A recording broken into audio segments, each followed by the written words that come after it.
wish to interpolate will be given 5 minutes. 10 minutes, I'm sorry.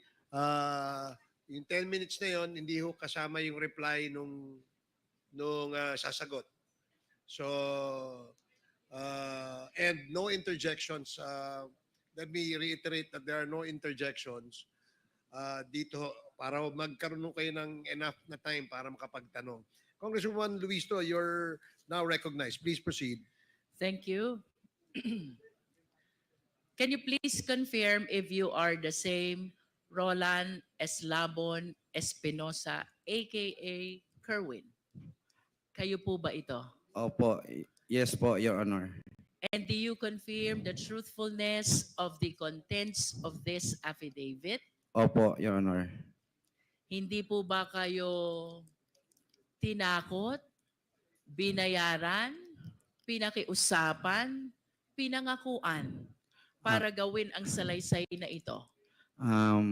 Wala pong nangyari na ganyan, kundi ako mismo nagpatulong sa abogado ko na magpunta dito sa mga congressman para nagbaka sakali ako na makamit na ang mga nabiktima ng EJK sa nakaraang administrasyon.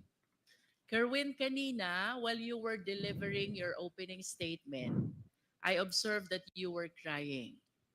Umiiyak ka. Can you please enlighten us why? Kasi sa panahon na nandun ako sa AIDG na nakaburol ang papa ko, humiling ako sa mga pulis doon na sana pagbigyan nila ako na makauwi.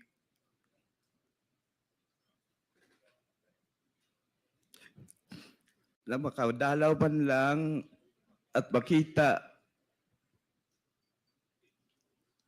ang papa ko na nakaburol sa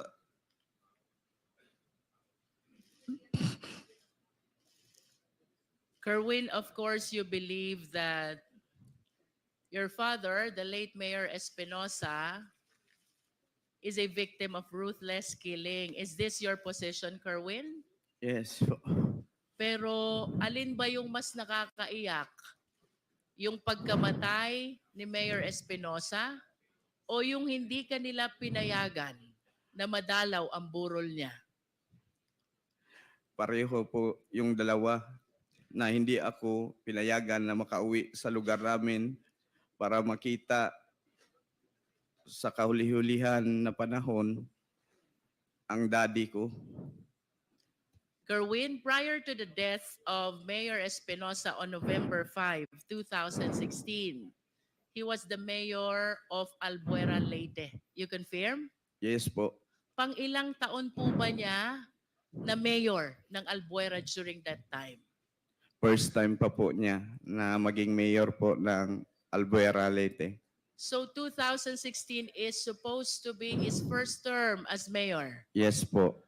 Ano po ang ginagawa ni Mayor Espinosa bago siya naging mayor noong 2016? Ang mga ginagawa po niya ay tumutulong sa mga tao doon sa lugar namin o sa lungsod ng Albuera ng mga kunting mamigay siya ng mga bigas, yung may mga problema kahit personal, yung mga asawa, ayusin niya at madali siyang lapitan ng mga tao doon. Kaya binoto siya na maging mayor. Pwede mo ba kaming kwentuhan, Kerwin? Ano ang pagkatao ni Mayor Espinosa as he is known by the people of Albuera, Leyte? Yung papa ko po, mabait. Mabait na tao.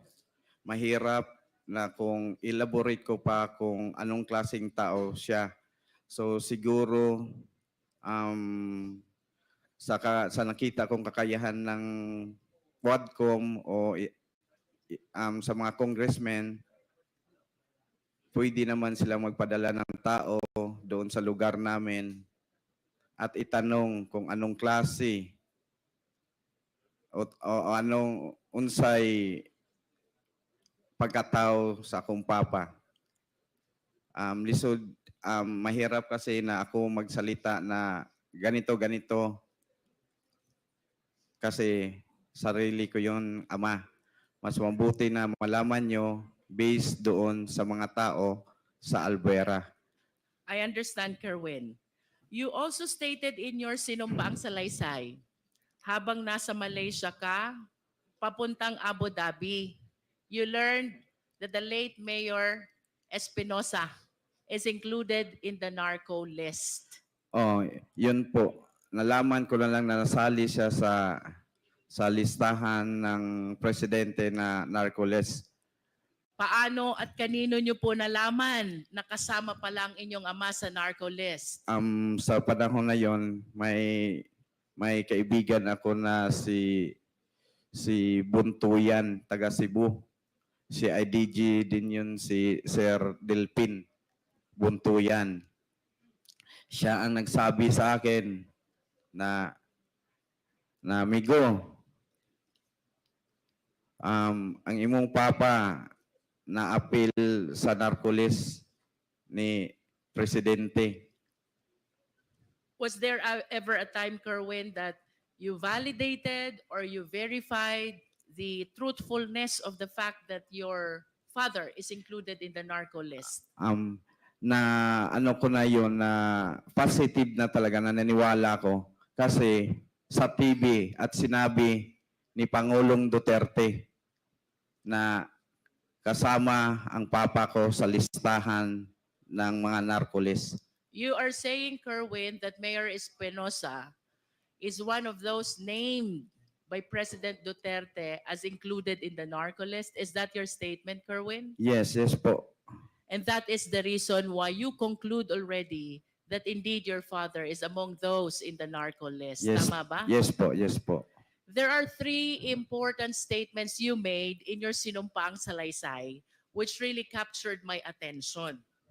First, Kerwin, is the raid which happened in the house of your late father in August 2016. You mentioned in your affidavit that the guns, the explosives, and the drugs were all planted, and you were certain because prior to the raid, there were women who cleaned up the entire house Yes. because they are apprehensive already that any time there will be a raid in the house. Yes po. Bago nangyari ang raid, yung mga women supporter ng daddy ko nandoon sa bahay. Kasi yung daddy ko doon na tumira sa munisipyo. Nagbabantay ang mga women supporter ni daddy sa bahay namin, ancestral house. Habang nandoon sila, lininisan nila yung bahay ni daddy. At yung sinabi, nandoon daw sa nakita sa cabinet, sila mismo nagtaka kung paano nakita na merong mga illegal na bagay doon sa cabinet. Samantalang ang dami nilang naglinis na wala silang nakitang droga. Can you please confirm for the record, Kerwin, ano ang mga nakuha ng PNP operatives during the raid of August 2016 in the place of residence of the late mayor? Sabi daw nila, based on sa ilang report, nakakuha sila kanog 11 kilos nga shabu didto sa ilalim ng cabinet, at mga mga baril doon daw sa loob ng bahay ni mayor, at may mga pampasabog doon din nakuha sa loob ng bahay ni mayor. Kung isipin natin, 11 kilos, hindi kaya yun nakita sa mga naglinis na mga women's? Ang dami nun. At ang mga baril, at ang mga bomba, ilagay kaya yun ni mayor sa loob ng bahay na mga sumasabog na mga bagay at mga mahabang baril? Yun ang sabi nila na nakita daw nila doon sa loob.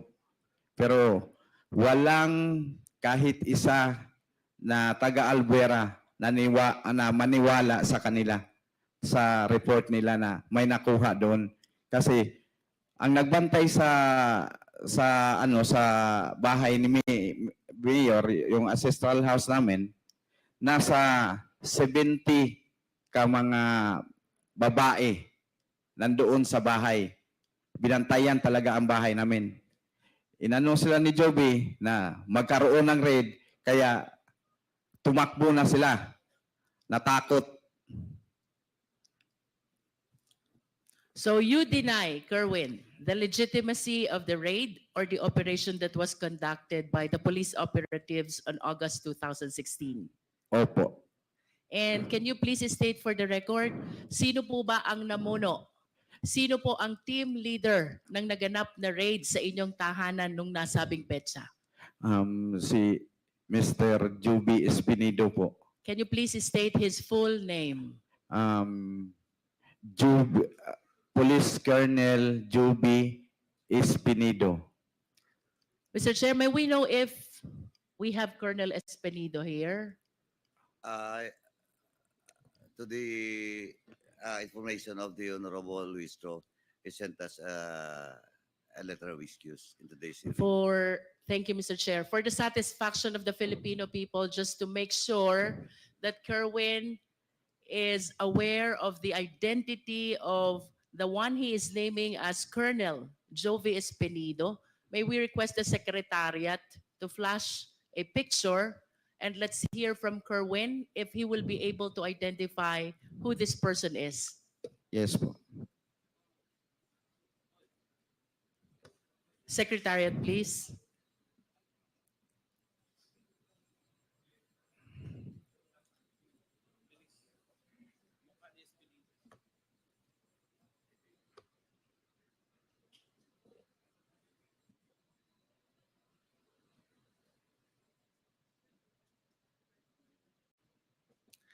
While we are waiting for the picture, Mr. Chair, the second statement which captured the attention of this representation, Kerwin, is the raid and the killing of Mayor Espinosa on November 5, 2016, which happened in Baybay, Leyte.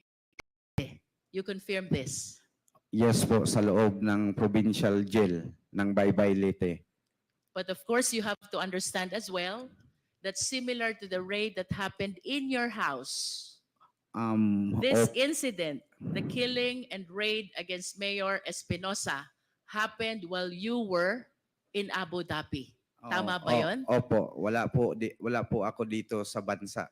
In Nasa other bakasyon words, ako. you are relying only to your sources with regards to this story surrounding the raid and the killing of Mayor Espinosa in Baybay, Leyte. Yes po.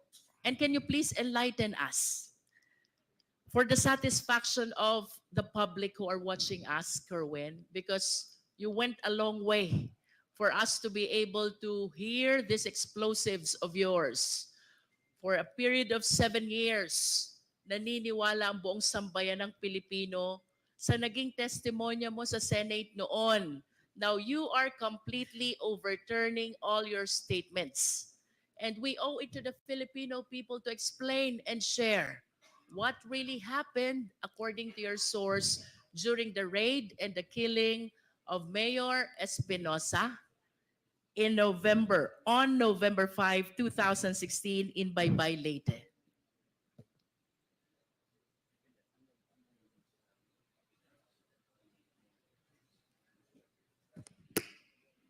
Mas gusto ba niya Tagalog? Parang masarap siya sa Tagalog. Your Honor, pwede pong ulitin yung question Kayo niyo po ba, Kerwin, ay mas komportable sa English or sa Filipino? Mas sa Pilipino na lang tayo. Filipino. Para Kerwin, maintindihan.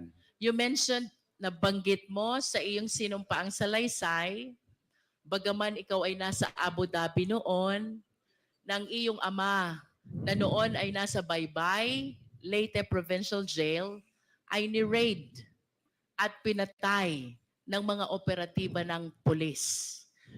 Nasa Abu Dhabi ka noon at ikaw ay nagtiwala lamang sa testimonya ng mga taong naruroon sa insidente.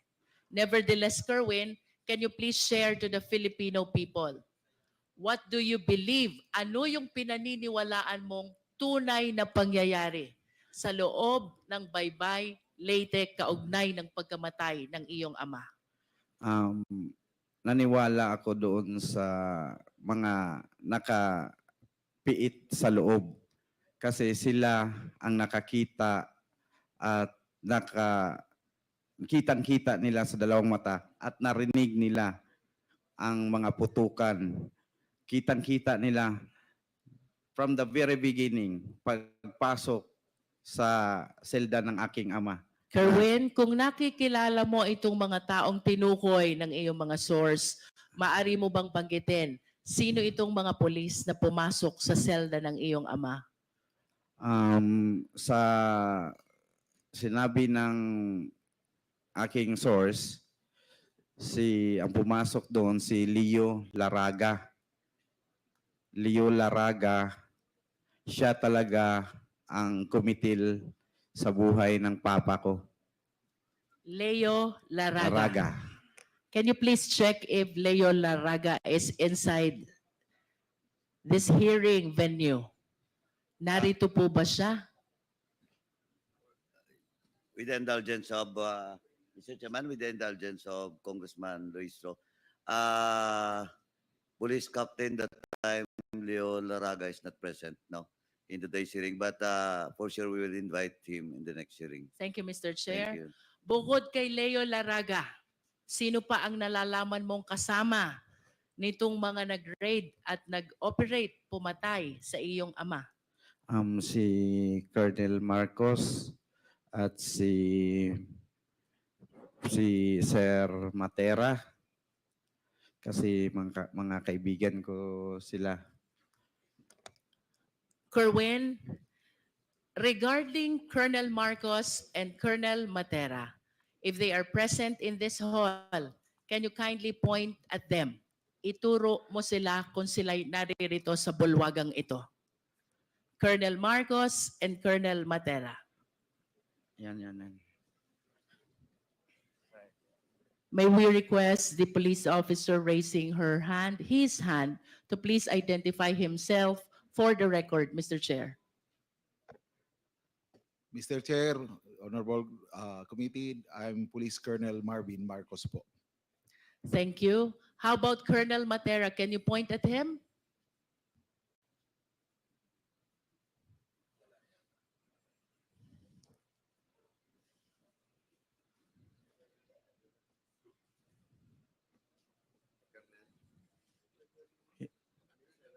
Hindi wala dito, hindi ko It's nakita. okay, Kerwin, if Colonel Matera is not present in the hall. Okay lang yun. Po. I am certain that the Quad will be inviting him as well. Kerwin, bukod sa mga nabanggit mong pangalan, meron ka pa bang kayang tukuyin na kasamang pumasok, nag-raid at pumatay ayon sa'yo at sa mga sources mo kay Mayor Espinosa? Ang sinabi sa akin, yung kumitil lang ng talaga sa papa ko na kasi humihingi ng ng papa ko, nagsasalita siya na wag po sir, wag po niyo akong patayin. Who were present? Sinong nakasaksi dun sa sinasabi mong pagpaslang sa iyong ama? Mga detainee po. Can you please name these detainees who were able to witness that incident?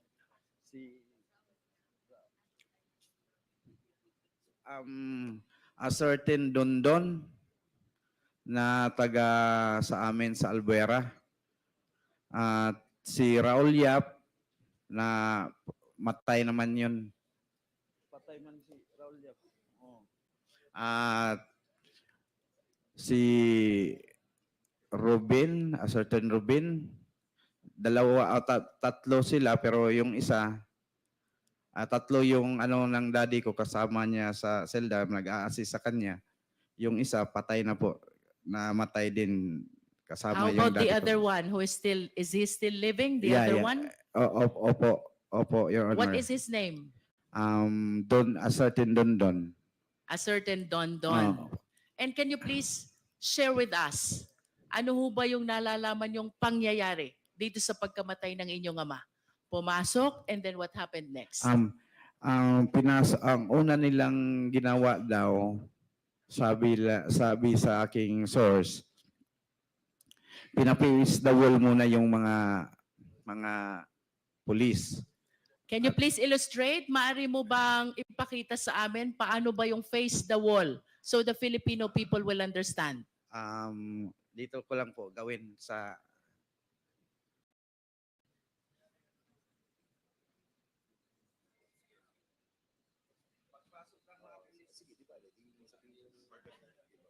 pagpasok ng mga pulis, ang ginawa, pinutukan sila ng baril, dinisarmahan ang mga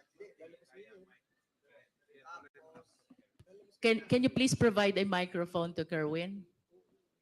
Baka abot yung nakay Comsec.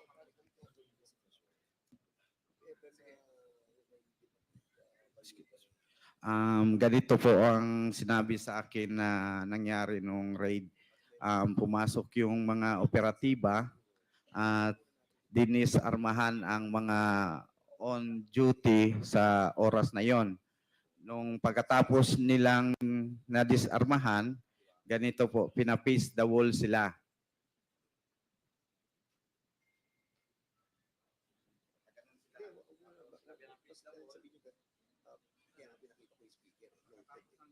Sino yung sila na tinutukoy mo na pina-face the wall? Mga duty po. Judy, ang Opo. pina-face the wall. Oh. And Ah, then, Then,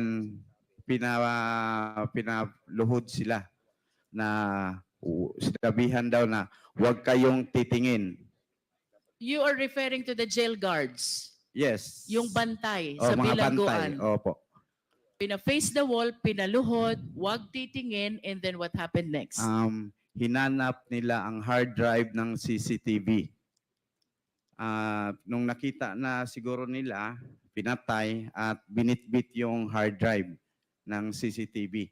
Can you Kaya- please identify the name of the one who took the hard drive? Sino pong kumuha ng hard drive? Nakikilala niyo po ba ayon sa inyong source? Mga pulis daw kasamahan sa pag-raid ng Baybay. Please proceed. After taking the hard drive, ano pong sunod na nangyari? Kinuha yung susi sa selda. Tapos binuksan, dumiretso na pagpasok sa may pintuan pa yun bago yung selda ng papa ko. Parang main door siguro ng compound. Binuksan, tapos diretso na doon papunta sa selda ng papa ko. Tapos yung selda ng papa ko may kadina at padlock. Binuksan rin, kinuha yung susi noon, binuksan, tapos ang sabi, walang salitang sinabi kundi ang papa ko lang ang narinig na nagsasalita. Sir, wag niyo akong patayin. Diretso, putok na pumpung. Tapos yung katiwala niya, gustong yumakap sa kanya, i-try i-save siya, binaril din. Sino itong katiwalang Raul Yap. Raul Yap. Opo. Anong ginawa nitong pangatlo na kasama pa? Nakalublob sa ilalim ng tarima. Ano yung tarima?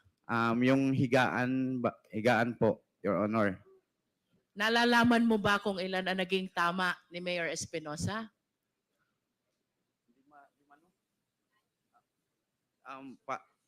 Hindi ako sure or more than five More than 5. more than 5 bullets ang na tumama sa kanya. Kerwin, thank you for illustrating. You can go back to your chair. You confirm also, Kerwin, na ang raid at pagpasok dito sa Baybay, Leyte ay nag-ugat doon sa search warrant na ini-issue laban sa iyong ama. Tama ba yun? Opo, Your Honor. Nalalaman mo ba kung sino ang huwes na nag-issue ng search warrant? Kasi tatlong judge ang kinuna nila na mag-apply ng search warrant. Si Judge Argelies nag-refuse. At ang sabi ni Judge Argelies na ba't kailangan pang mag-serve kunan nyo ng search warrant na sa loob ng kulungan ang tao. Nag-refuse si Judge Argelies. May judge na certain Janet. Janet ba yan? Ha? Janet, apelido niya? Cabalona. Saan yun? Doon sa Samar, yun ang nag-issue ng search warrant. Sa pagkakaalam ko, yung si Janet Cabalona ay parang relatives ng asawa ni Sir Laraga. Pwede, Mr. Chair, pwede magtanong? Sige. After perhaps we conclude the interpellation, Mr. Chair. Pagkatapos ni Congresswoman Jinky, bago tayo pumunta sa susunod na magtatanong, tsaka mo sabihin yan. Okay po. Mr. Chair, our resource speaker mentioned already the names of the judges. Some refused to issue the search warrant while there is one who indeed issued the search warrant. I just wish to manifest, Mr. Chair, that it is very unlikely in the practice of law that a search warrant is being issued to search a confined place, much more a detention facility. That is for the record, Mr. Chair. Kerwin, I'm leading to my third question.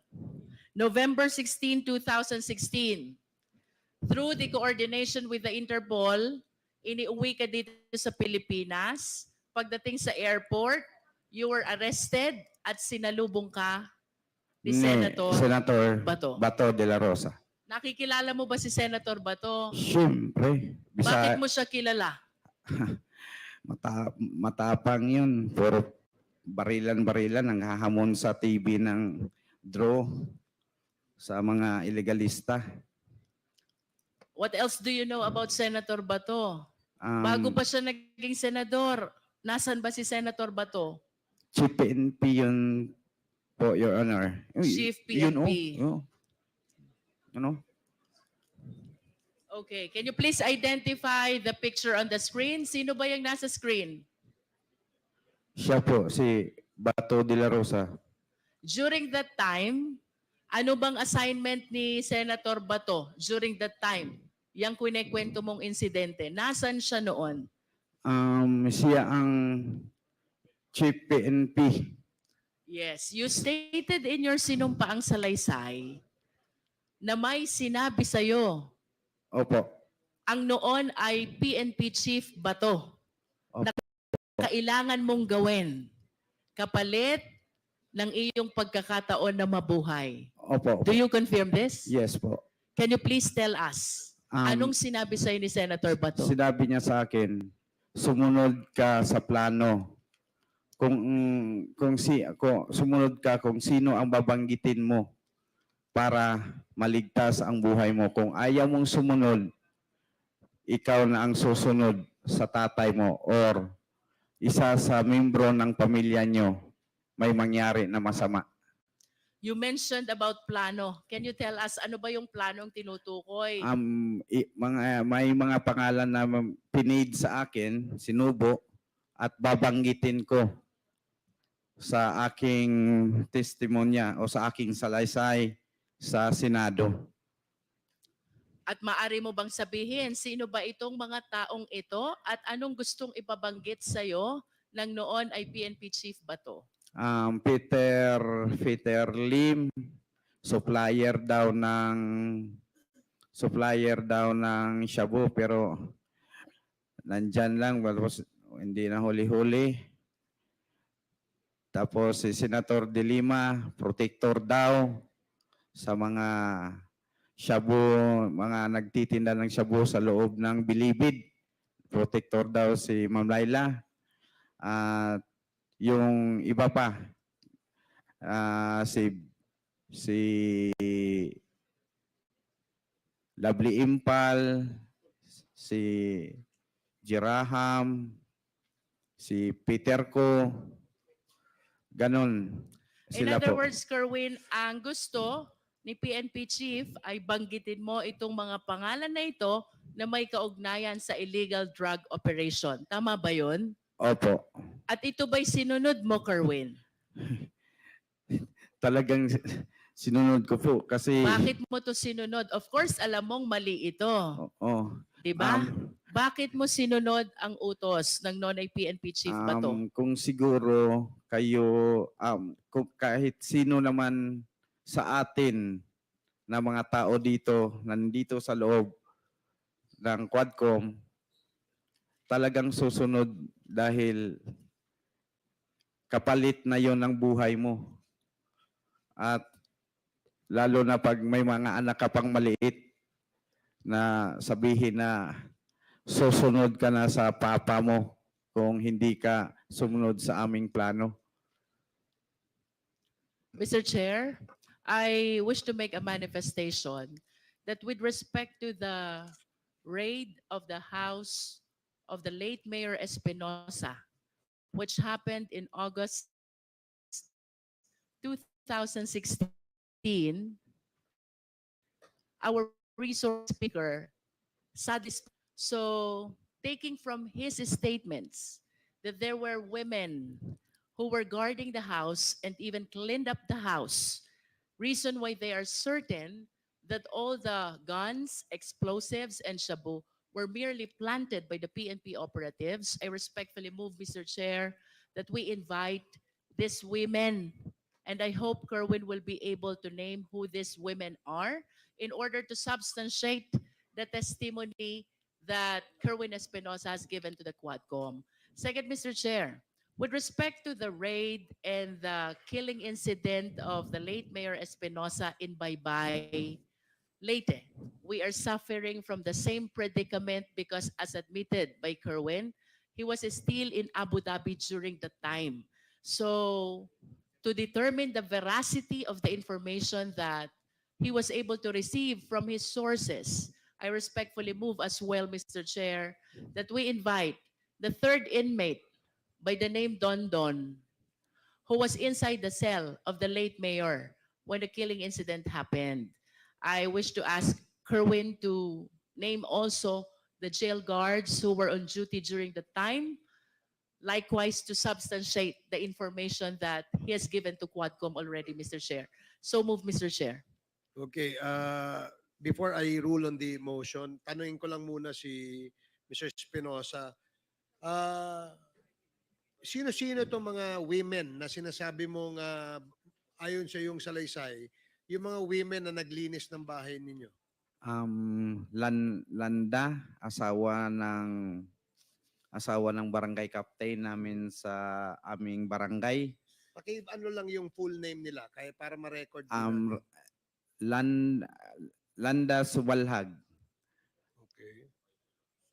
Sumalhag. Sumalhad. Okay.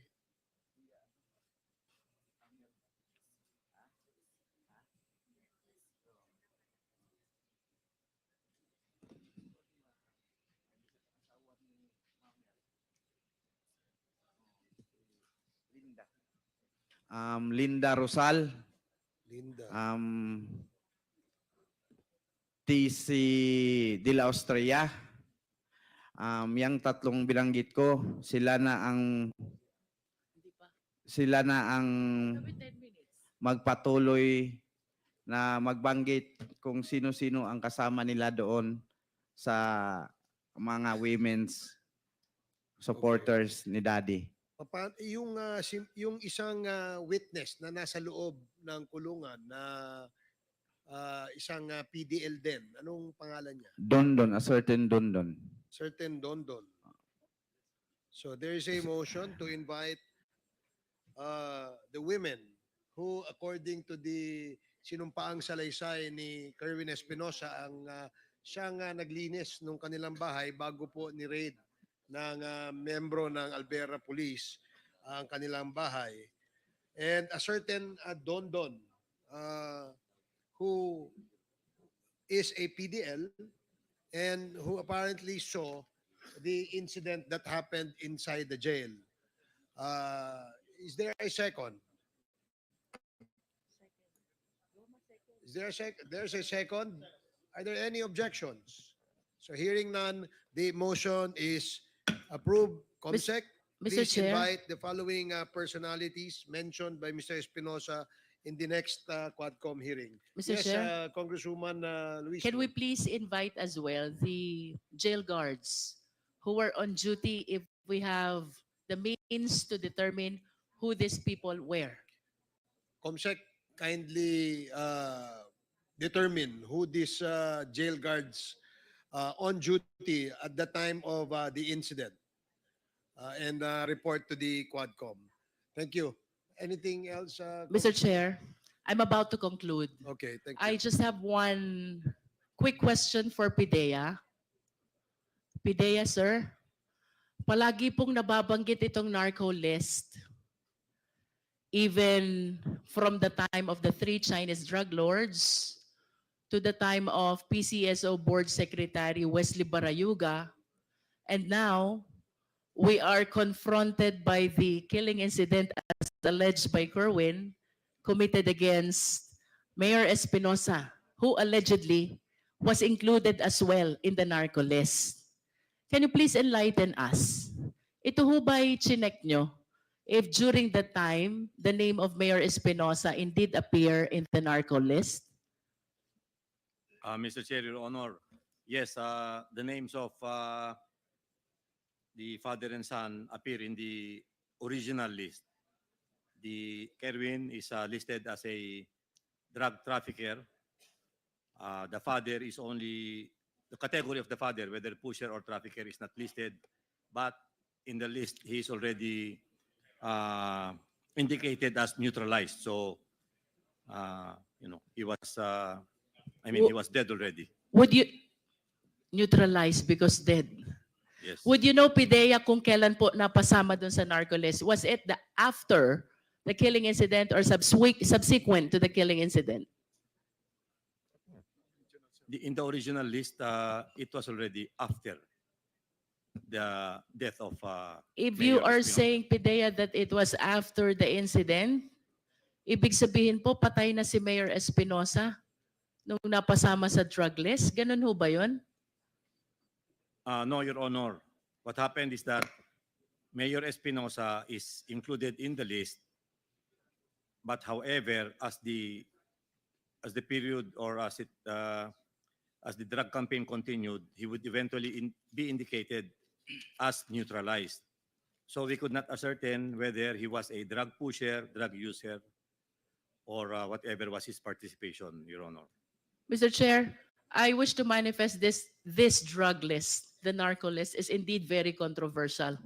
As a matter of fact, as we go along our investigation, I've been asking our resource speaker, whether during the hearing or off the hearing, as to the origin, the people who validated, the veracity, and no one can indeed vouch as to the genuineness of the names which were included in the list. So I just want to raise this concern that being included in the list would really compromise not only the safety but the entire life of the people who are in this list. So I hope we can come up with something, validate and come up with the true personalities who must be included in the narco list, Mr. Chair. To conclude, Mr. Chair, for whatever motive does Kerwin Espinosa have today, we welcome the information he gave, subject, of course, to stringent scrutiny. While recantation of testimony, samantalang ang pagbawi ng testimonya is frowned upon by the court. This will give us an opportunity to re-examine what really transpired relative to the raid on the house of Mayor Espinosa, the raid and killing against Mayor Espinosa, which happened in Baybay Leyte, including the indictment and the incarceration of our resource speaker, and including those he named, which includes the former Senator Laila De Lima. It is clear, Mr. Chair, that the government continued the fight against illegal drugs, as it is indeed a menace to the Philippine society. But let us all be reminded, in a civil society like ours, we need to observe the rule of law. No less than the Philippine Constitution provides, Section 1, Article 3, no person shall be deprived of life, liberty, and property without due process of law. What happened to Kerwin and his father, if indeed true, is a complete violation of this constitutional guarantee. We laud the Quadcom, which includes this representation, in initiating the bill which criminalizes in a higher sense the extrajudicial killing. Mr. Chair, to conclude my interpellation, dahil nung nasa krami siya, si Kerwin, pinagbigay siya ng mensahe to certain personalities. Today, I wish to request Kerwin, can you please give your message para kay Laila De Lima, kay General Bato, at kay Presidente Duterte na lahat nabanggit mo kanina sa iyong testimonya? Una sa lahat, humihingi ako ng, kung ma'am, kung nagsubaybay ka ngayon sa hearing dito sa Quadcom, patawarin niyo po ako na nadala sa o na uto-uto sa panahon na yon na idamay ka po na walang katotohanan naman. At ang picture na yon, nagkataon lang na pumasyal ang pamilya ko sa baybay at nagkita tayo at nagpa-picture ako. Yun ang ginawa nilang ebidensya. Ma'am, taos ko sa kaloob-looban from my heart, I ask, sorry. Sorry talaga po, ma'am. At kung ano mang plano mo sa ginawa kong pagbuhat-buhat o sala o kalambigitan sa droga o unsay imong buhaton, andam ko mo dawat, ma'am. Pero ang ako alang ihangyo, mangayo ko nimo pasaylo sa akong gibuhat. Kay na-pressure ragyud ko, ma'am. Naluoy ko sa akong mga anak, ngagagmay pa kayo atong panahona. Patay na akong papa, o ako mamatay, mag-unsa na lang akong mga anak, maong gibuhat nako nga buhat-buhatan ka o magtumo-tumo og istorya kabahin sa kalambigitan sa droga. Once again, sorry kayo, ma'am. Handa po akong harapin kung ano ang plano mo sa akin po. Mr. Chair, can we please have a translation of what he said? The last that I know, I'm the chair of the committee, but now I can become the translator and the interpreter. Ang sabi po ni Kerwin Espinosa, siya ho ay humihingi ng kapatawaran kay Senator Laila De Lima sa kanyang ginawang mga statement implicating her sa usapin tungkol sa droga at gumawa ng kwento, no? Gumawa sila ng kwento para masama doon sa kwento, sa narrative ng pagkaka-involved ni Senator De Lima sa usapin sa droga. At sabi naman niya na handa rin siyang harapin kung ano man yung aksyon na gagawin ni Senator De Lima kay